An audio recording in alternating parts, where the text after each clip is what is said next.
Bé, jo per començar agrair i molt aquesta convidada, la veritat és que em feia ja moltes ganes de venir, duim un temps preparant-ho i ja ens feia moltes ganes de venir i agrair també que m'hagueu deixat triar aquest tema, no? I venir a parlar d'això, que per nosaltres és molt important, és un tema que considerem molt nostre, però a la vegada jo crec que en aquesta època que m'ha tocat viure, no? Pues és molt interessant que puguem parlar obertament sobre la sostenibilitat en general, què vol dir sostenibilitat també a Mallorca, com estem i com podem avançar, no? Per ser sostenibles. Tots entenem en aquestes altures que la sostenibilitat és un objectiu desitjable, no? Un escenari en el que ens agradaria estar. També crec que tots tenim clar que no hi estem ara, però aquest què és exactament i on hi volem anar, crec que és important, no? Que en puguem parlar i ho puguem veure des de diferents punts de vista. Jo us he preparat un PowerPoint, un poquet, no? Com marcaríem això de què és la sostenibilitat, com estem ara i com hauríem d'anar avançant, no? En 4 eixos o 4 caires que m'han paregut representatius, però estic segura que n'hi haurà molt més i després durant les preguntes a lo millor em podreu aportar alguna altra que mos haguem pogut deixar. Però per començar un poquet què és realment la sostenibilitat, perquè tots parlem de sostenibilitat, fa ja alguns anys que parlem de sostenibilitat, però en realitat de què estem parlant quan parlem de sostenibilitat? I ara mateix la sostenibilitat podríem dir que és un significant en disputa. Des de la política i des d'altres àmbits de la societat, de vegades les coses no són exactament, o no les comentam, no les explicam exactament com són, sinó que cadascú ho explica com li convé més, que el que troba que hauria de ser la sostenibilitat per als seus interessos o a la seva manera d'entendre. I nosaltres quan parlem de sostenibilitat parlem bàsicament de polítiques verdes, però hi ha altres maneres molt diverses d'enfrontar aquesta pregunta, no? Què és la sostenibilitat? Aquí us hem posat alguns exemples, per exemple Santander, que és un banc que té interessos en molt de mercats, també en mercats de combustibles fòssils, sabent com l'empresa més sostenible del món, o el banc més sostenible del món. Siemens, que fa bandera a Espanya de polítiques medioambientals, de protecció medioambiental, tots sabem que basa la seva manera de negoci en l'extracció del coltan, que sostenible no parece mucho. Repsol també se posiciona en els mitjans de comunicació, com veig aquí, com a la carrera de las petroleras para ser más verdes. Quin marge tenen les petroleres per vendre-se com a verdes? Si ho pensam, potser arribem a la conclusió que cap, no? Però això està en disputa i ho veiem en els mitjans de comunicació i bé, els diferents agents, els diferents actors tenen recursos i tenen eines per, d'alguna manera, fer més trampes. Per exemple, sortint un poc del tema de la sostenibilitat, però per entendre un poc, no? Com poden ser aquestes trampes o com es venen que les coses poden ser, i en realitat no estem parlant de lo que estem parlant, però bueno, nosaltres mos ho creiem. Què vol dir digestiu? No vol dir res, és una paraula que no existeix, però tots ens emplaça a un concepte positiu i mos ho venen amb una estratègia de màrqueting i tots mos pensam que digestiu és bo i comprem les galletes i mira que bé me cauen. És una paraula que no existeix i des de l'Estat, la normativa, la Comunitat Europea, que sabeu, hi ha moltes normes per regular la publicitat, però com és una paraula inventada, doncs que li has d'anar a dir que s'està enganant. Si diu una cosa que ho poses tu, el que significa digestiu, no ho dius a casa. Per tant, bueno, els agents tenen eines i tenen recursos i ens fan faltes. Com em vestiria jo o com podríem pensar, no?, que poden definir la sostenibilitat.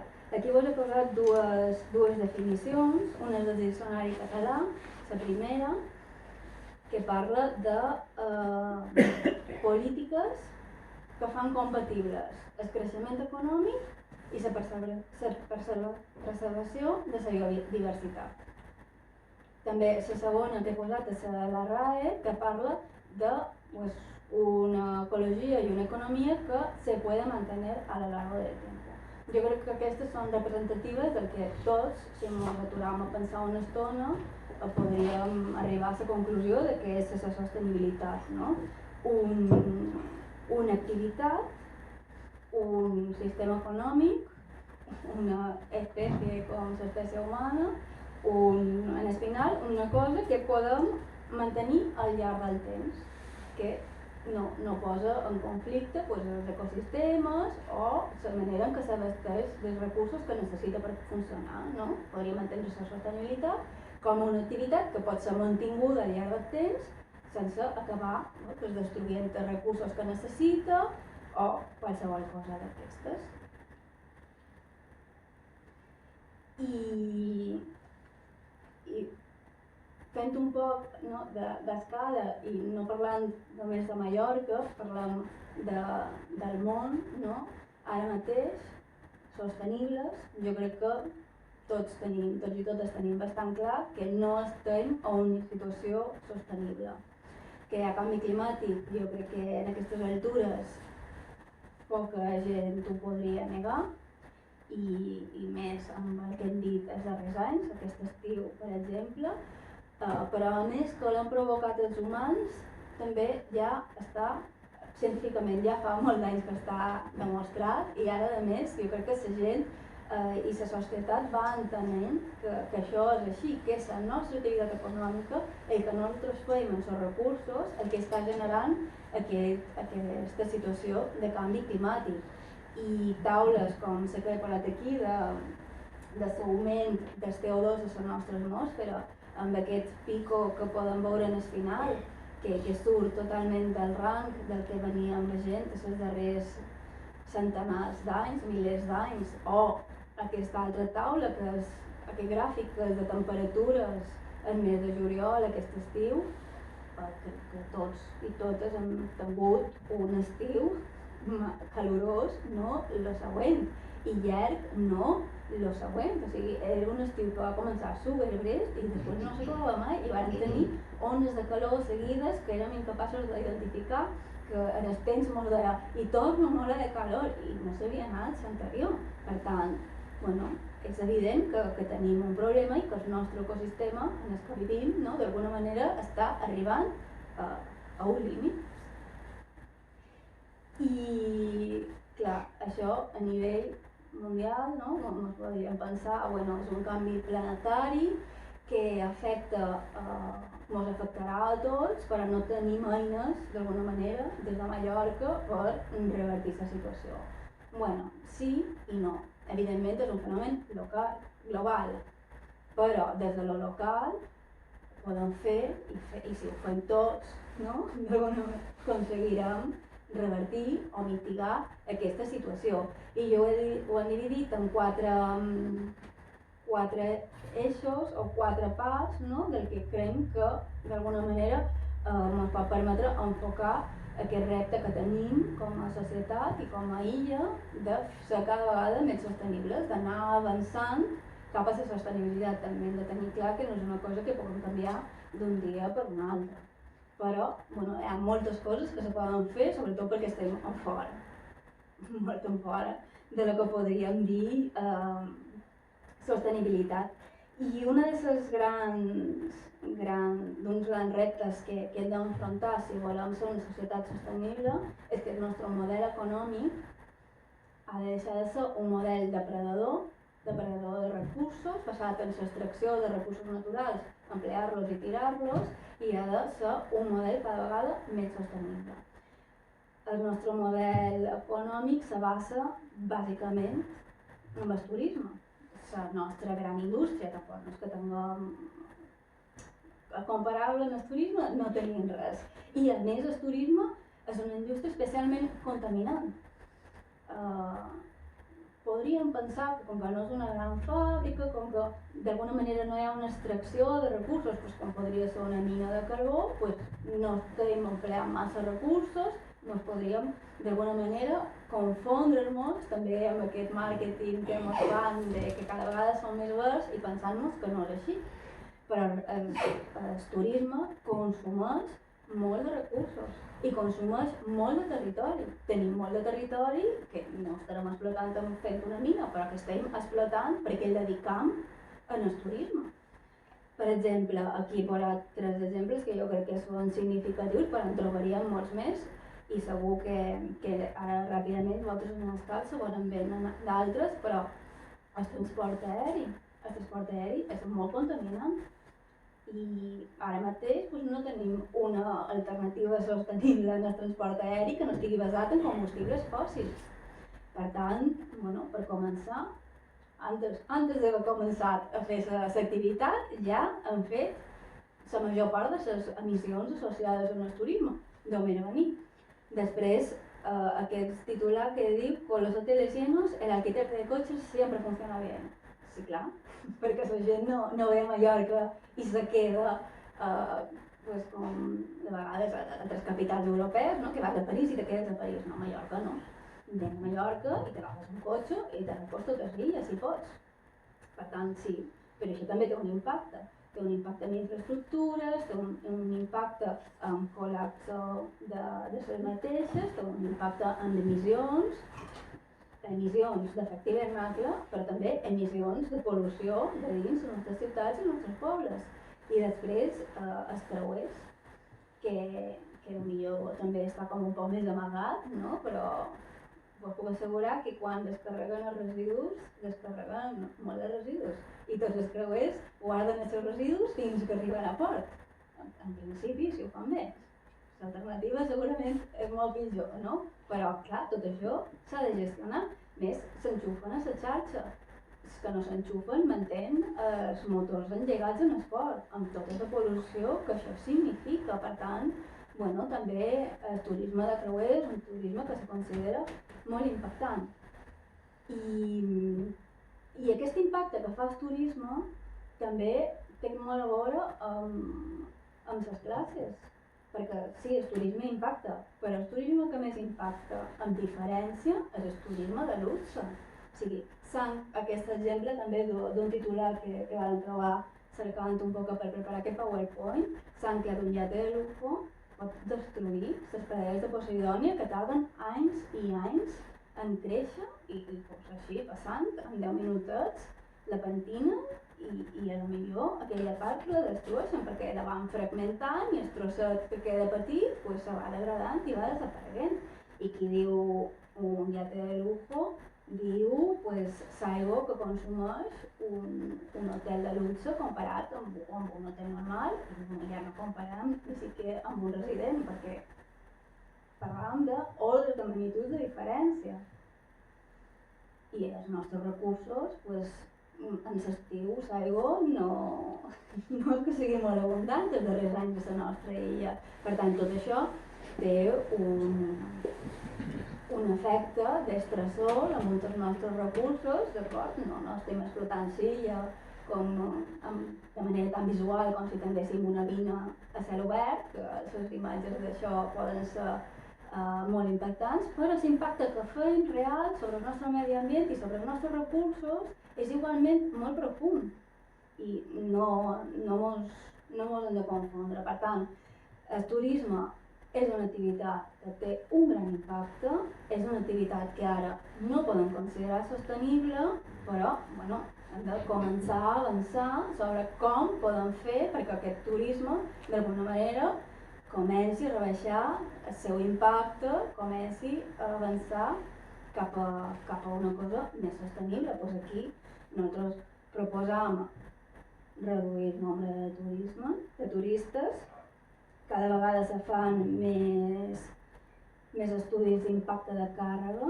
cada vegada és més evident que els màxim que podíem assumir els nostres recursos naturals, ja estem, si no l'han superat, si no l'han tornat a superar enguany, el van superar el 2019, no pareix que capiguem massa més. A més, les infraestructures que tenim ja no donen més de sí, però no parlant només de carreteres, parlant de depuradores, que ja no donen més de sí fa alguns anys, parlant del tractament de residus que hem de fer després, que les muntanyes s'acumulen perquè, jo què sé, per posar un exemple, la planta de tractament d'envasos se satura i els d'Eivissa ja no poden més i l'han de dur a València perquè no els hi dona temps a tractar-ho tot, i aquí també les naus on esperes fins a tractat s'ompleixen perquè no tenim capacitat d'assumir tant d'impacte en les nostres infraestructures ni el nostre territori.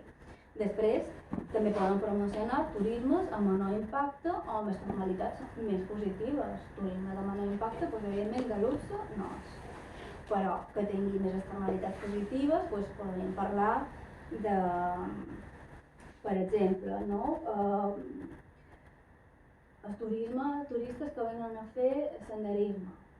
És un turisme que sí, s'apropa a la natura, però ho fa d'una manera diferent, deixant d'obers en els diferents municipis per a que passa i generant poc impacte, sobretot comparat amb les altres alternatives. Un turisme cultural també podria ser considerat un turisme de poc impacte. I cerquem i potenciem aquest tipus de turista que ve, gasta d'obers, però no consumeix tant de recursos, no? I sobretot, una cosa que nosaltres creiem que és imprescindible, que és gravar més aquelles modalitats de turisme que tenen un major impacte, perquè després tot això, tot aquest impacte, tot aquest consum excessiu de recursos, ens correspon, si volem avançar cap a la sostenibilitat, tot l'impacte que causem l'hem de revertir. I això té un cost, i té un cost alt. Per tant, gravem més aquelles activitats turístiques que tenen més impacte.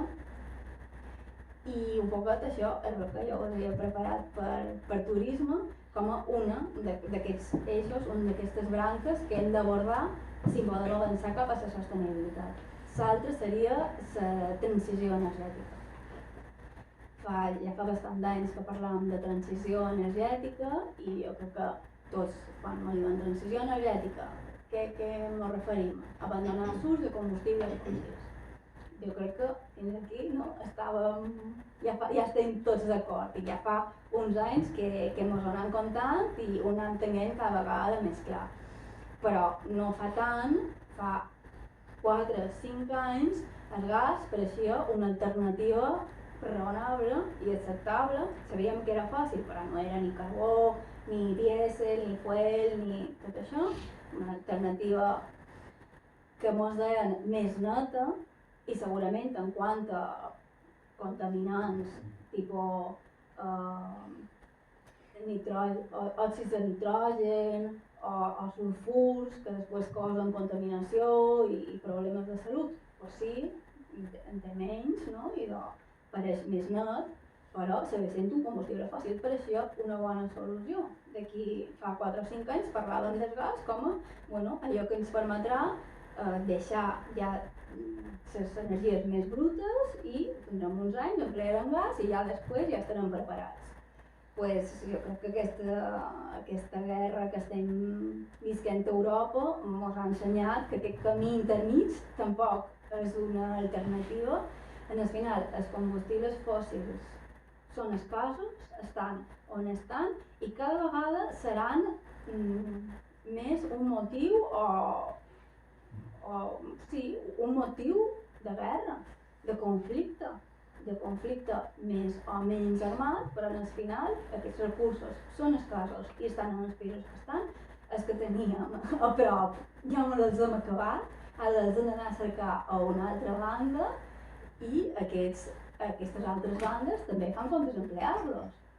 Per tant, són limitats i s'estan acabant i això generarà i està generant ja conflictes. Per tant, pareix que el gas l'abandonarem ja teníem clar que no... O sigui, la verdad no entendrem prou, o no entendrem prou anys, no? Com ens pensàvem. I en quant a carbó, que s'ha reactivat un poc l'extracció de carbó arrel de la guerra, ja l'havíem abandonat i d'alguna manera està ressortint, però jo crec que és una cosa conjuntural i que tampoc n'hi ha molt, així que tampoc no és una gran alternativa, i la benzina han de passar a la història i això ho han de fer ràpidament. I quines alternatives tenim? Bueno, pues, les renovables. Jo he de dir que aquesta legislatura hi ha hagut un boom de renovables, s'ha fet molta feina, s'ha invertit moltíssim de recursos que han vengut de la Unió Europea, de Next Generation, s'han posat damunt la taula i jo crec que anem per el bon camí, però us he posat aquí aquesta taula que és més cap allò, en el millor dia del millor any, que ha estat aquest estiu, hem tingut un 10% d'energies produïdes per plaques fotovoltaiques. Per tant, sí, anem pel bon camí, però el millor dia del millor any, que ha estat enguany, vam tenir un moment on un 10% de l'energia que consumíem era sostenible.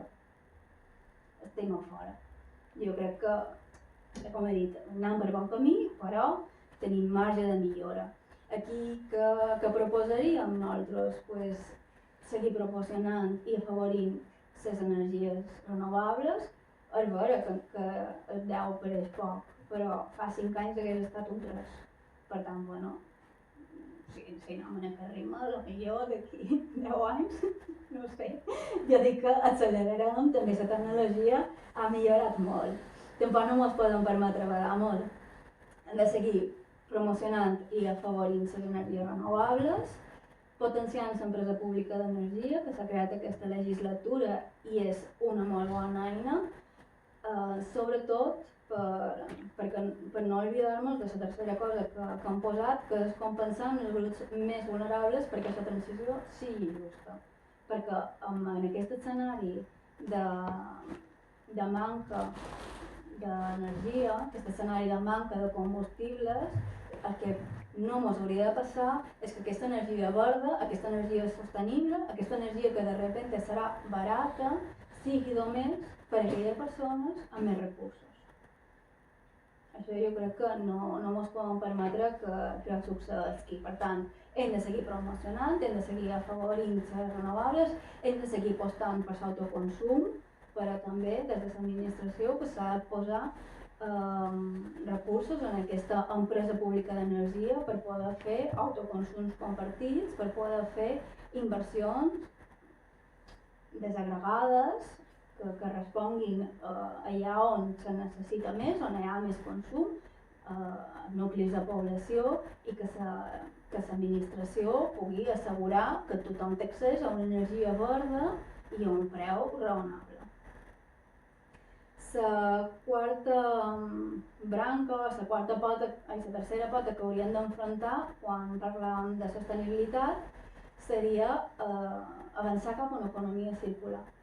He dit en el principi que ens hem d'allunyar d'aquest model actual d'extreure de la natura, emplear, fabricar el que hem de fabricar, vendre-lo, emplear-lo una temporada i tirar-lo, en el nostre cas incinerar-lo a la incineradora i destruir-lo, i avançar cap a un altre model que és el que dèiem economia circular, que en lloc de destruir-lo a la incineradora anem a posar en el mercat coses que siguin de llarga duració i després siguin fàcilment reciclables.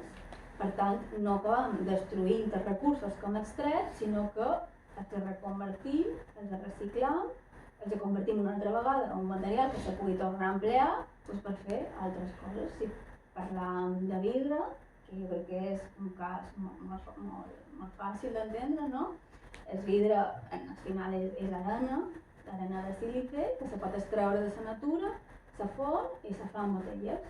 I aquestes botelles poden acabar a un abocador o poden tornar a fondre-se i fer més botelles, amb l'avantatge que primer, les botelles, vidre pur, vidre de desecho, diguem. I el temps no l'has d'extreure, t'estalvies tota l'energia i el cost de l'extracció, però a més doncs, té un punt de fusió més baix i per tant costa menys energia tornar-lo a fondre. És un cercle molt més eficient. Per tant, són aquests els cercles que hem de potenciar i sobretot hem d'abandonar ja aquesta economia lineal que podríem dir d'usar i tirar. Però no fa tant importàvem residus de fora de la nostra illa per destruir-los a la nostra incineradora. Per tant, bueno, sabem quin és l'objectiu però no estem tan a fora de l'altre. Això per sort ho hem deixat de fer, però encara anem a comprar i veiem absurdos com una ceba, una etiqueta, un film, els films són molt difícils de reciclar, de reutilitzar, i una safata de Forest. Quina necessitat hi ha de tot aquest sobreenvasat que tampoc no ens aporta res. I jo he de dir que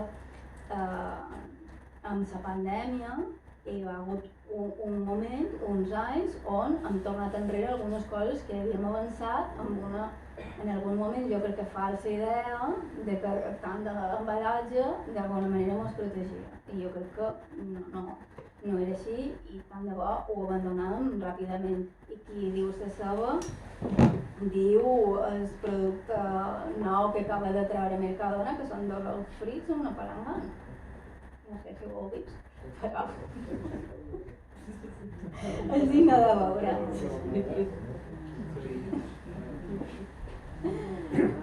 I fa no tant d'anys, com he dit, duíem residus de cremar d'altres llocs d'Europa.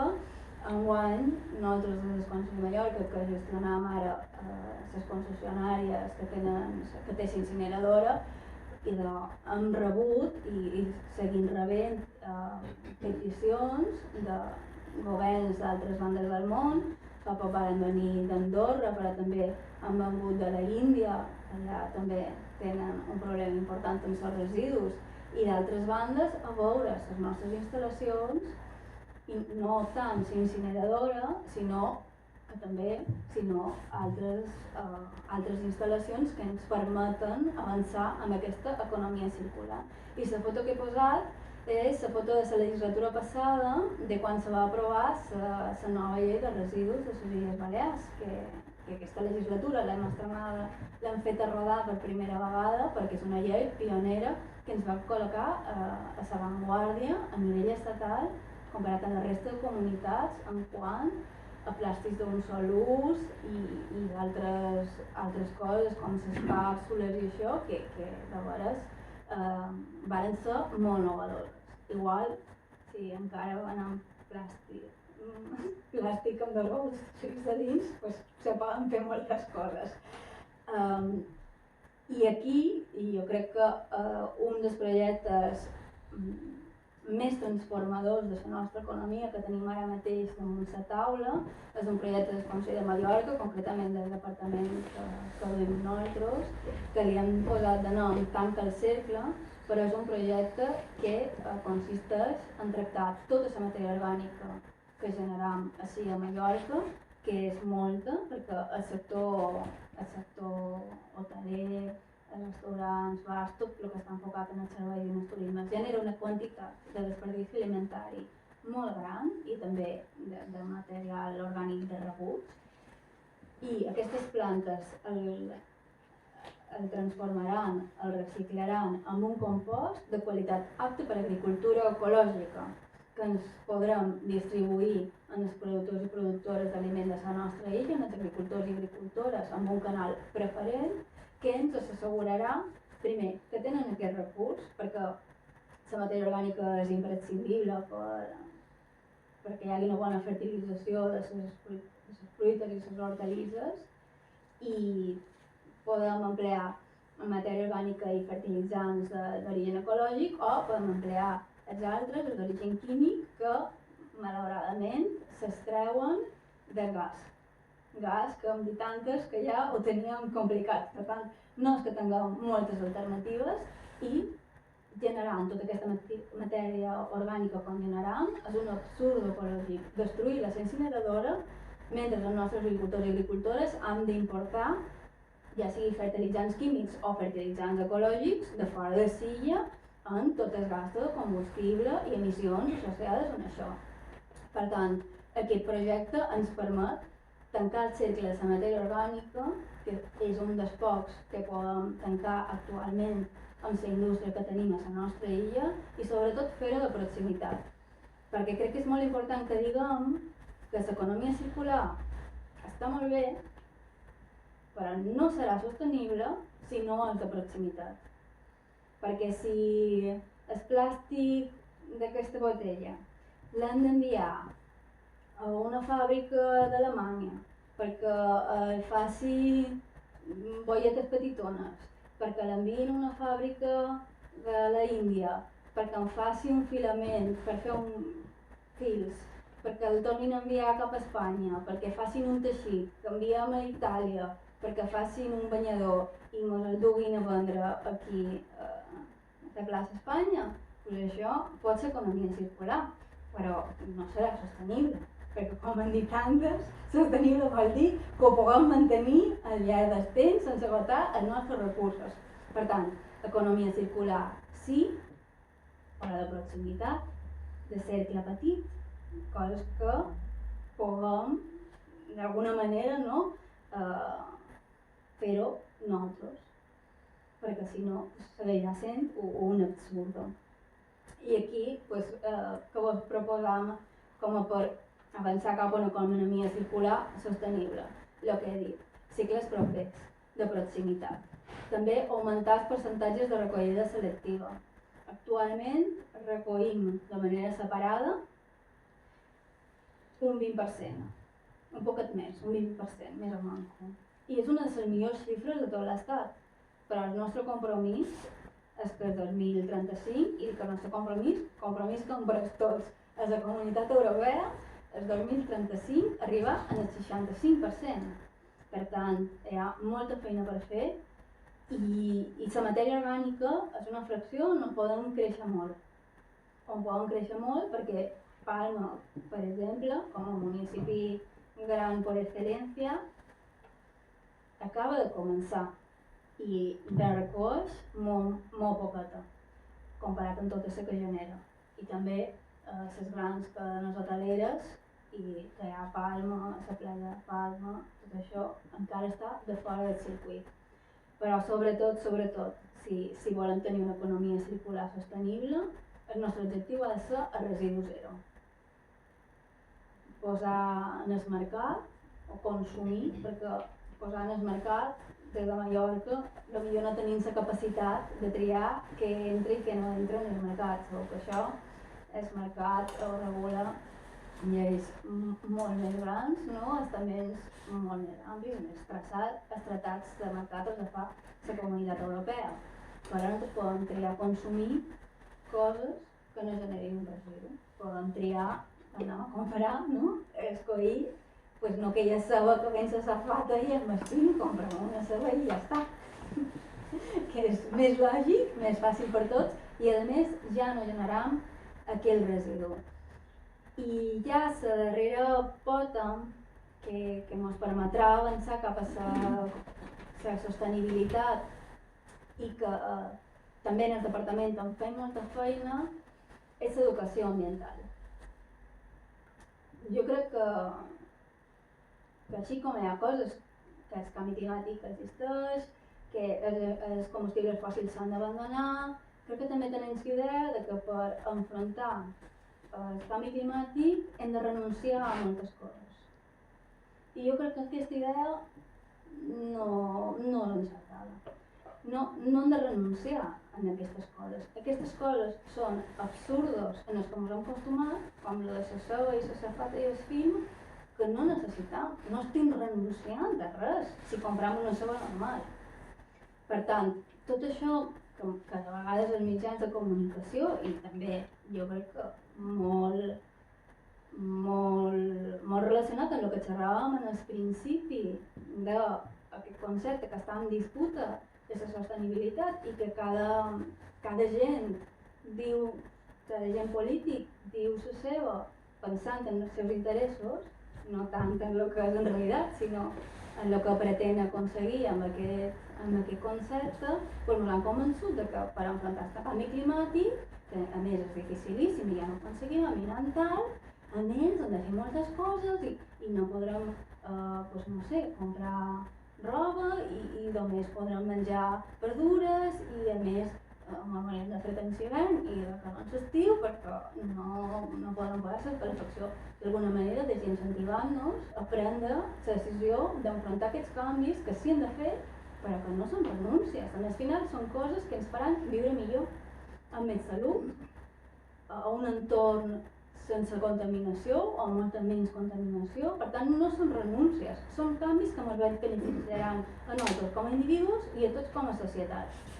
I com fem arribar a això, no? Com convencem a la gent de que no han d'estar disposats a fer supersacrificis, sinó que és un canvi que te millorarà també la teva vida diària, ràpid.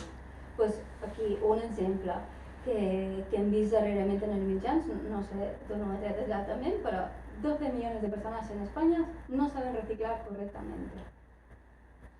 Com arribam a aquests 12 milions de persones que encara no han pres la decisió d'enterar-se?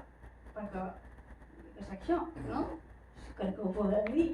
A alguns no els haurà arribat, altres el missatge que se'ls traslladarà a les institucions a la millor no és fàcil, no és comprensible i algun d'aquests 12 milions de persones, alguns milions d'aquestes persones estaran a la millor o un municipi o una comunitat on no s'ha fet molta feina tampoc per convèncer-los de que això és així, però com podem convèncer la gent perquè s'animi a prendre aquesta passa.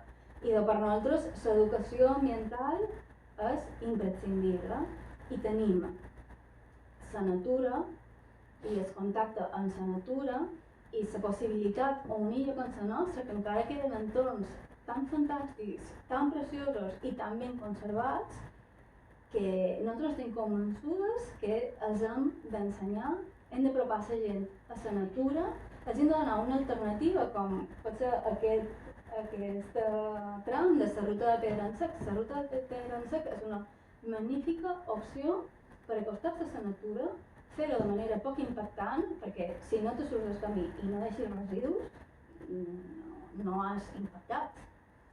Si vas a la natura d'una manera respectuosa, evidentment sempre, no sé, se me poden ocórrer moltes maneres de fer un desastre, perquè la gent normalment no va a fer desastres. Si t'acostes de manera normal, conèixer el territori, a fer una passejada, descobreixes el nostre entorn.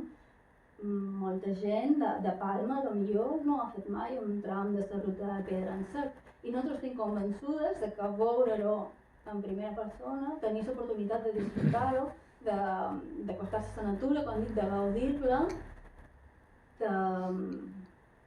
te situa d'alguna manera, no? Una predisposició de defensar-la, de protegir-la, perquè al final què estem disposats a protegir? Pues allò que estimam i allò que apreciem, perquè si no ho coneixem, si ens resulta molt llunyà, si no hem tingut l'oportunitat de veure els avantatges que ens pot aportar en el nostre dia, una opció d'oci, doncs ens queda molt en fora i en canvi apropar-se, descobrir-ho, gaudir-ho, fa que ho estimem i estiguem disposats a protegir-ho, que ho vulguem defensar, ens fa molt més ecologistes. I aquí, antes us ensenyava un tram de la ruta Pedransec, també tenim els refugis i en aquesta línia hem posat en marxa una iniciativa que li han dit una nit a la serra.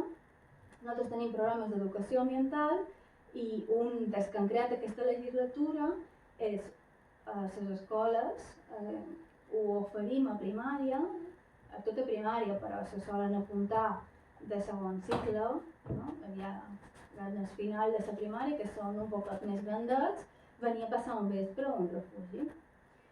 I molts de nens de Palma no han tingut mai l'oportunitat de passar una nit a la serra, de sortir del seu entorn, plantar-se a mig de la muntanya i les educadores, quan el varen posar en marxa, quan ja havien fet 3 o 4, no? Que varen demanar com estan anant, els nens s'ho passen bé, els agrada menjar, perquè ja sou els nens petits, acampada, tenen por, al vespre, perquè enmig de lluc allà a la muntanya, jo què sé, tot hagués pogut passar.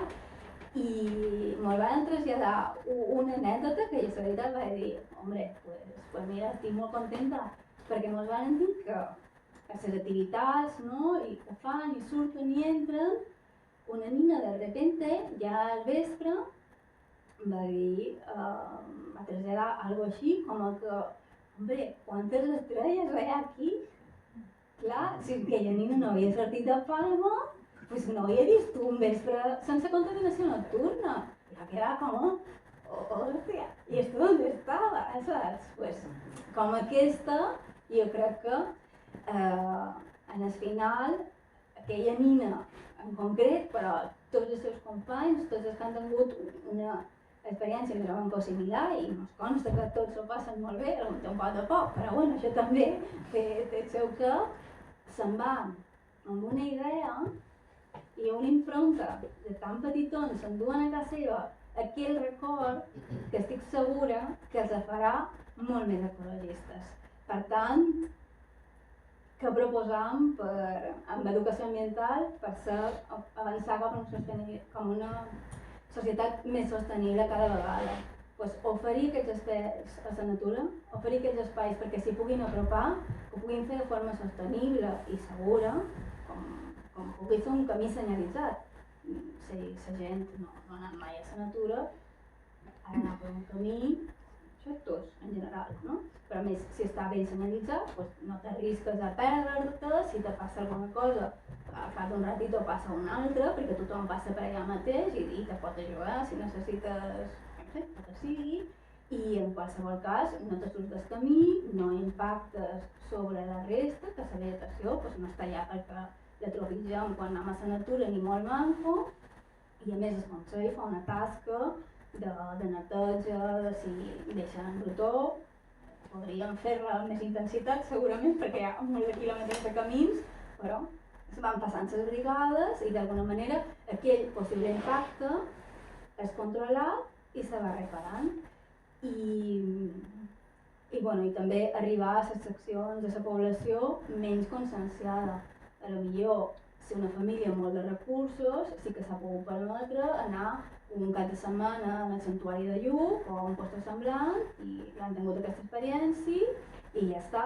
Però molt de nens a Palma, d'algunes escoles, no hi han anat mai. Que l'administració t'ofereixi aquesta activitat totalment gratuïta i que s'hi puguin apuntar els mestres que els hi faci ganes dues nits a la natura i puguin fer un any i un altre i d'alguna manera puguin estendre a la seva escola, no? Aquesta estima per el que és la nostra serra en aquest cas, però al final, per tot el nostre entorn natural, ens pareix imprescindible.